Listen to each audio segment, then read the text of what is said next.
What's up, y'all? This is Rodney, and I'm back, and I just wanted to come and run my mouth and talk about some people. So let's go ahead and get into this mess.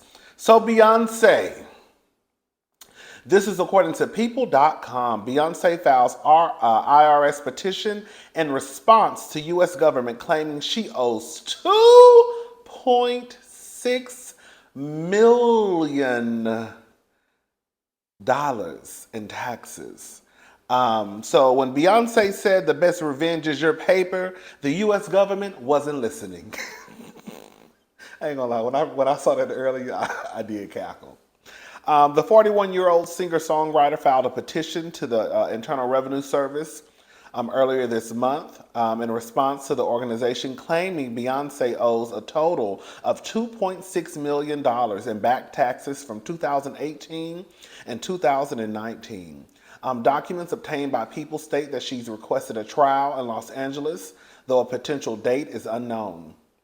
Beyonce's petition was filed after the IRS issued a notice of deficiency stating that she owes over $805,000 for 2018 and over $1.4 for 2019. Additionally, the organization says she owes over $449,000 in combined penalties from 2018 and 2019. Girl, can you imagine, girl? Can you imagine the people talking about, girl, your penalty for not paying us is, girl, almost $450,000. Girl, that's the penalty. When I tell you, baby, it is a scam that ties it up to come to us. Let me shut up, girl. I ain't even got no money. This ain't got nothing to do with me. Lawyer Michael C. Cohen, who represents the singer, tells People in a statement, "We are working with the IRS and anticipate that the matter will be resolved shortly." The Grammy winners' legal team has disputed at least $868,000 of the total, claiming that the amount was donated to a charity throughout 2018 and should be accepted as a deduction. The petition also states that if there is a deficiency in her tax payments, she will not have to pay it because she has acted reasonably and in good faith. I'll put the link to the article in the description box. This is what I have to say, girl. Miss Beyonce. Miss Beyonce, Miss Beyonce. The people say you ain't paying your coochie bill. Okay? The people say you was not paying your coochie bill. Your boochie cat bill. Girl. No, but for real, I think somebody's about to get fired.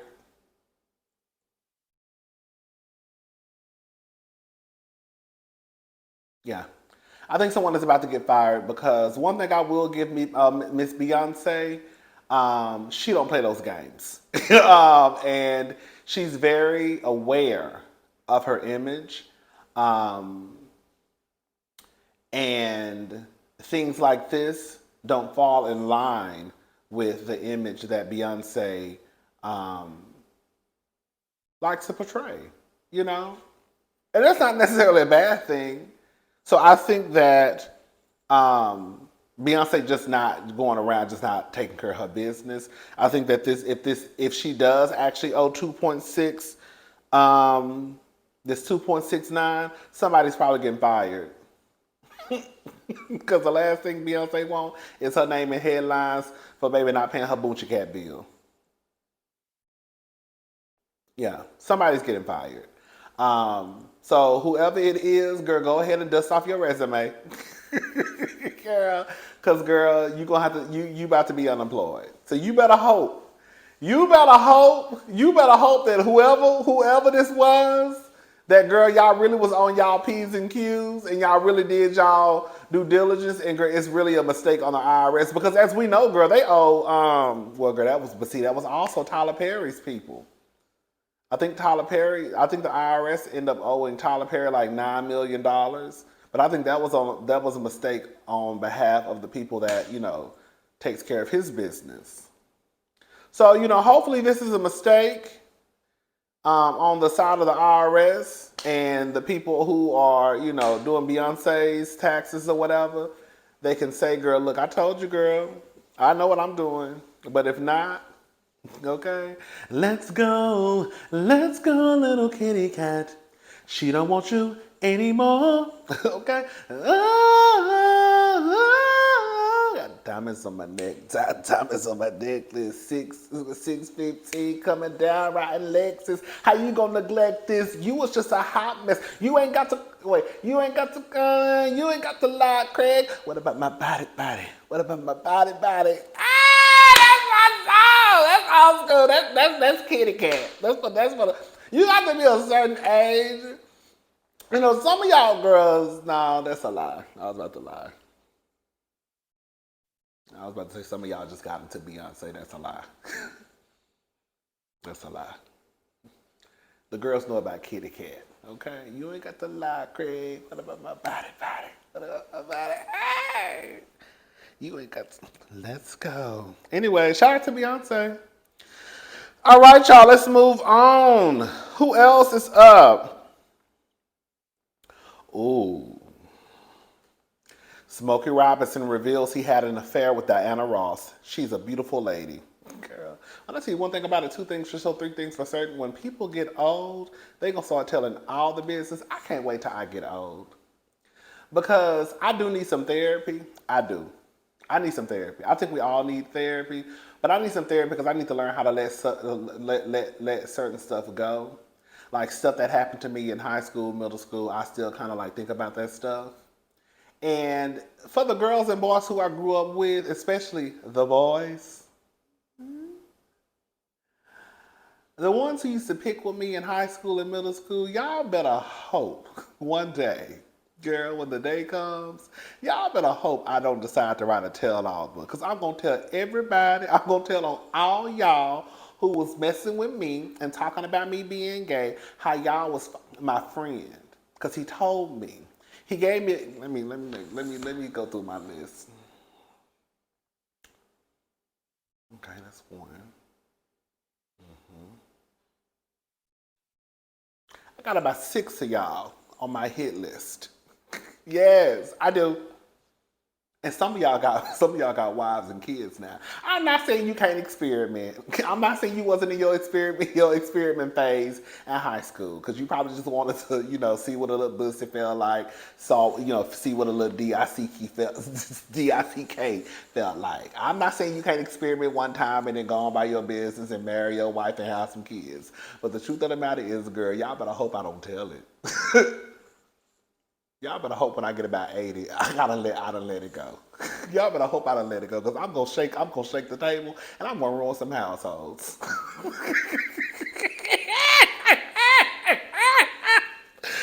Oh God, okay, y'all, let's get into this. All right.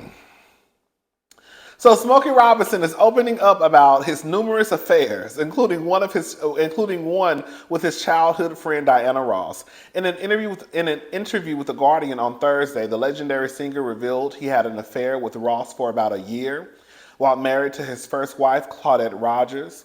I was married at the time. Ross and I were working together, and it just happened. But it was beautiful, Robinson, the 83, told the outlet. She's a beautiful lady. I love her right till today. She's one of my closest people. She was young and trying to get her career together. He continued, it sounded like you took advantage of somebody smoking. We just gonna have to call a thing a thing. She was young and trying to get her career together. So I told her, girl, if you give me a little coochie, I can help you get your career together. That's what it sounded like, but I'm gonna shut up and keep on going. I was trying to help her. I brought her to Motown. In fact, I was going after her and she wasn't going after me. It just happened. Robinson then went on to explain how their relationship ultimately ended. After we'd been seeing each other for a while, Diana said to me she couldn't do that because she knew Claudette. And she knew I still loved my wife, and I did. I love my wife very much. His relationship with Ross, 6ix9ine, taught him that love is far more complex than he imagined. You asked me what happened when we get older and we get wisdom in life. I learned that we are capable of loving more than one person at the same time. And it has been taboo by us, by people. Let me say something. I do believe, girl, I'm about to say something that y'all might not. I do believe you can love more than one person at one time. I do. But I also think that, Smokey, you wasn't in love. You just sound like you was a whore. Smokey, you sound like you was a hoe. I don't think you love Diana because, girl, it started off saying, girl, Smokey Robinson is opening up about his numerous affairs. It's one thing if Smokey could really say that this was a one-time thing, I ended up meeting this woman, blah, blah, blah, and all of a sudden I fell in love with her, but I was still deeply in love with my wife, and I was so confused. I can wrap my head around that. But girl, it sounded like you was throwing D all around Motown. Girl, and let me say something to Miss Diana Ross. I hate to say this, but we're going to have to just keep it all the way 100. Okay?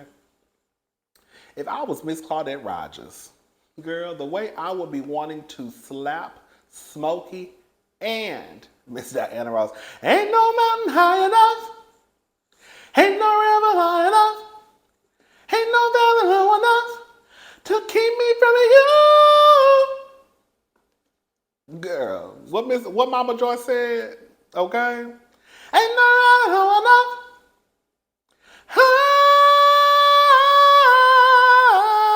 Nothing can keep me from you. Girl, the way, if I was Claudette, baby, the way I would have told Diana up, because Diana broke it off with Smokey because she knew Claudette.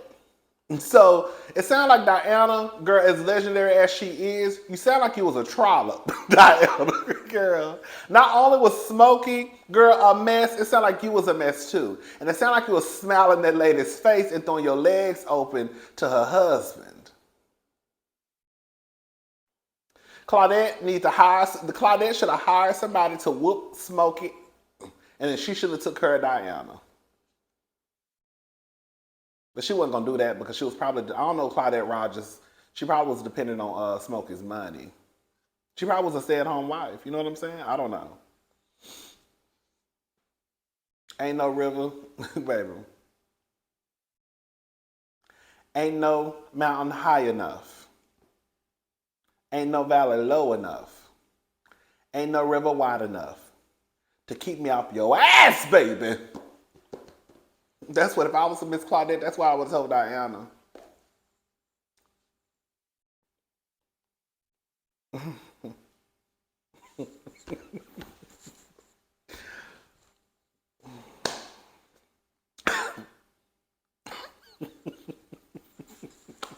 I be cracking myself up. Girl, this shit just be popping out of my head. Girl. This shit just be popping out of my head, girl. I really, like, a lot of this stuff, girl, just be popping up, girl. And I just started saying it. Girl, I'm really a key quiet at this, girl. The girls who know.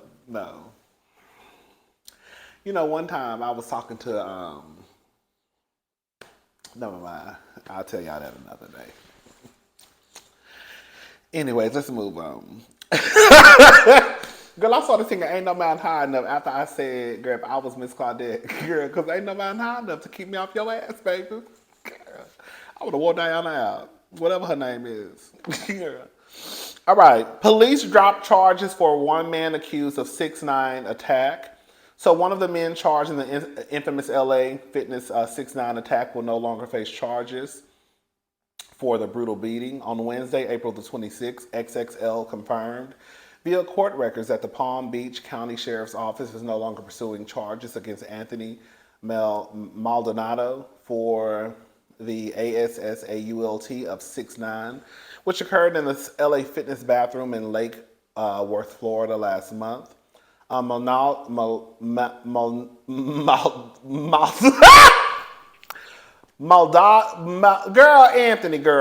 along with Rafael Medina Jr. and Octavius Medina, were initially arrested on March the 30th and charged with that in robbery in connection to the viral beating of the Brooklyn, New York rapper.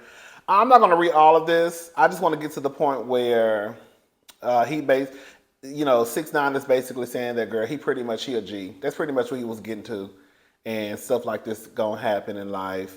Now, this is the part where I was like, that's why I can never believe what comes out of this boy's mouth, because 6ix9ine recently mocked his own attack, by creating the LA Fitness Challenge. I'm telling y'all, it's something about this story that gives me very much Jussie Smollett tea. It really does. It really does. It really, really does. I don't know if I believe it. I don't know if I believe that this was just this man walking around at the gym and the people came in and beat him up. I feel like it's very much, girl, this is what's gonna happen. And then I'm gonna eventually try and sue LA Fitness and eventually try to get some money. I want my name back in the blogs because I haven't seen 6ix9ine's name in the blogs in a minute. You know, I just don't believe. It's hard for me to believe that this went down the way that he claims. And now you're also making fun of the fact that you got whooped in the LA Fitness. I don't know, y'all. I don't know if I believe it. Mm. Mm. You know, people will do strange stuff nowadays. Anyways, let's move on. Jen Shah's husband, Sharif Shah, declines Bravo's offer to appear on Real Housewives of Salt Lake City to discuss his wife's incarceration. So what I just said, basically, the producers approached Coach Shah and asked him to film scenes about his wife's fraud conviction.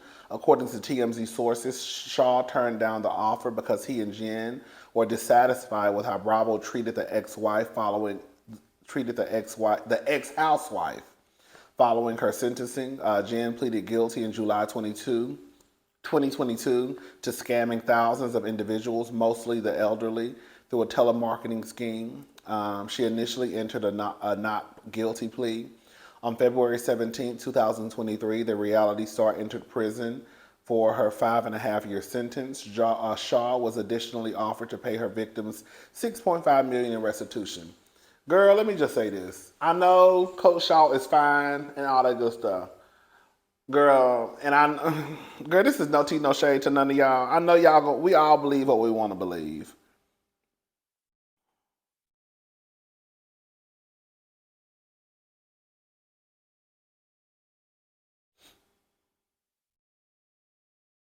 Let me just read some of the comments. Coach has always come across our TV screens as a man of decency. Glad he declined. Someone else wrote, now why would they think that man was going to come on that show so those women could disrespect him and his family? Someone else put, Coach is a good man, and if they don't find an interesting cast, they can hang the franchise up. Last season was awful. Someone else put, now he's smart and Bravo should be ashamed of themselves. So let me just say this. And all I'm going to say is I'm not mad at Coach Shaw for not coming on TV. Because the truth of the matter is they only want to use him because they probably really don't have nothing else going on. They really probably don't. I watched the first 2 seasons of Salt Lake City. Didn't watch the 3rd season. I heard it was an absolute disaster. I don't know. But I'm not going to sit here and be all, Coach Shaw is a good man, Savannah. Because it is hard for me to understand how someone could be with a person since they were children, well, young adults. They met in college. This is not some new relationship. Y'all have been together for a very long time. Y'all were together at a point where you probably didn't have a lot of money. And so to go through life with this person who you met in college, you're probably, penny pinching, eating ramen noodles, eating peanut butter and jelly sandwiches. Then to go from that could be a possibility. Or they could have both been rich. I doubt it because if she was rich, she wouldn't be scamming. To get to a point where now you're married to this person, they're scamming, and people swore up and down, he ain't know nothing about it. Girl, I'm sorry, I'm not buying it. I'm not. I mean, girl, he didn't get charges pressed against. Ooh. He didn't get charges pressed against him, and I'm sure if he had something to do with it, I guess the FBI would have said something. But it's just hard for me to believe that, girl, he just didn't know. Like, girl, you've been with this woman for a long time. It's not like you popped up in a picture.